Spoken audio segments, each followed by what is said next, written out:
உங்களுக்கு எல்லாம் பொம்பளைங்கிறவ கடைசி வரைக்கும் வாயை பொத்திக்கிட்டு நீங்க சொல்றதுக்கெல்லாம் தலையாட்டிக்கிட்டே இருக்கணும் இல்ல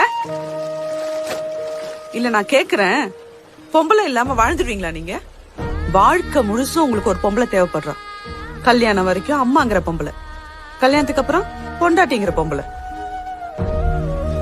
நீ கேக்கலாம் பொம்பளையால மட்டும் முடியுமான்னு.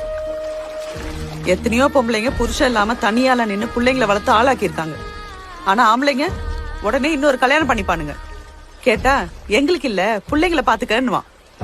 ஏன் அவன் புள்ள தானே, பாத்துக்க மாட்டானா? மாட்டான். ஏன்னா பாத்துக்க தெரியாது. கல்யாணம் ஏன் நடக்குது தெரியுமா? ஆம்பளை எப்பவுமே சுயநலவாதி, தன்னை பத்தி மட்டுமே தான் யோசிப்பான்.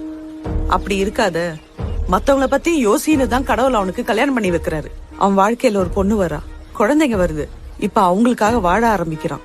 அது அவனுக்கு சுமதான். ஆனா அது கூட சுமக்கலனா அவன் வாழ்ந்ததுக்கு அர்த்தமே இல்லாம போயிடும். Download ShareChat.